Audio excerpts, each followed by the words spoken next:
Et j'étais trompée avec cette situation, que c'était pas grave au final, enfin peu importe ce qui pouvait arriver. Et coucou toi.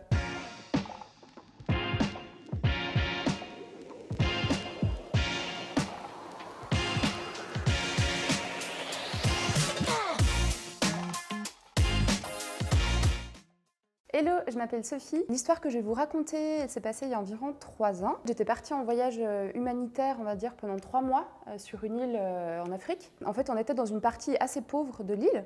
On était 4 dans la team, dans la rue principale en fait, qui traverse le bidonville. Un jour, on rentre après une session qu'on avait faite. Puis là, il y a 5-6 chiens, donc des chiens errants en fait. Et en fait, ils nous courent dessus et ils m'attaquent, moi.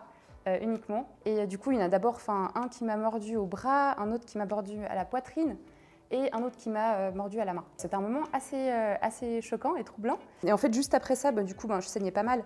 On m'a directement apporté aux urgences du coin. Et donc là-bas, le premier truc qu'ils me demandent, c'est si je suis vaccinée contre la rage. Et j'ai dit non.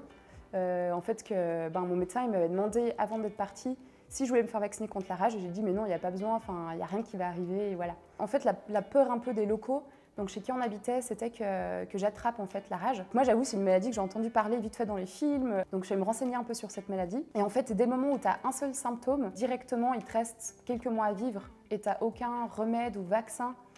Si t'as pas été vacciné du coup auparavant, t'as rien qui peut te guérir. Puis en fait directement j'étais déjà pas très bien. Enfin 2-3 jours plus tard j'avais des vomissements souvent la nuit. Du coup je savais pas du tout si c'était forcément en lien. Et puis en fait un des symptômes principaux de la rage c'était des problèmes d'articulation. Et 2 semaines après on allait faire une marche sur un des seuls sommets qu'il y avait sur l'île. Et là en fait mon genou il a totalement lâché. Donc je savais pas du tout pourquoi, enfin vraiment je marchais juste en descente. Et en fait du coup les gens avec qui j'habitais du coup de l'île pensaient que ça pouvait être la rage parce qu'il n'y avait aucune autre explication par rapport à ça. J'étais en plâtre toute la jambe pendant 2 semaines. Je devais rester en fait 24 heures sur 24 couchée du coup sur mon lit et du coup pas bouger dans une chambre avec la fenêtre qui donne contre un mur. Enfin bref, il n'y a pas beaucoup d'espoir dans la situation. Et en fait cette situation, je pensais pas, j'avais jamais vécu ça. Mais ça m'a fait confronter à la mort. J'ai essayé de regarder des films, des séries, mais vraiment ça servait plus à rien. En fait, je sentais que c'était totalement futile et puis ça m'aidait pas du tout dans la situation. Dans ce moment-là, on avait justement une Bible pour l'équipe et sincèrement, j'ai jamais autant cherché des réponses en fait dans la Bible.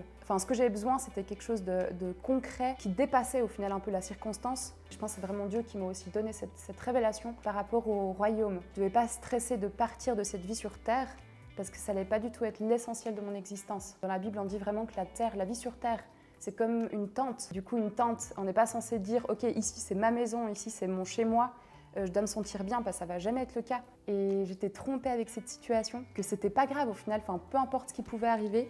Et coucou toi. Une phrase justement qui m'est pas mal marquée, c'était « Mon identité est dans l'éternité et ma patrie est au ciel ». Maintenant, j'ai envie de vivre pour les choses qui sont intemporaires, qui sont pour l'éternité. Et au final, en fait, on a pu vérifier que les chiens errants qui m'avaient mordu en fait n'étaient pas morts. Puis ça, en fait, ça prouvait qu'apparemment ils n'avaient pas la rage. Ouais, du coup, ce que je peux t'inviter à faire avec cette histoire, c'est de réfléchir dans quoi t'investis vraiment justement ton temps et ton énergie. Est-ce que ça a juste un impact au niveau terrestre, donc très temporaire et qui dure pas longtemps? Ou est-ce que tu veux que ça ait un impact intemporel? Investir du coup dans des choses qui n'ont pas de limite, qui sont présentes au final, peu importe les situations qui sont là et qui sont gravées.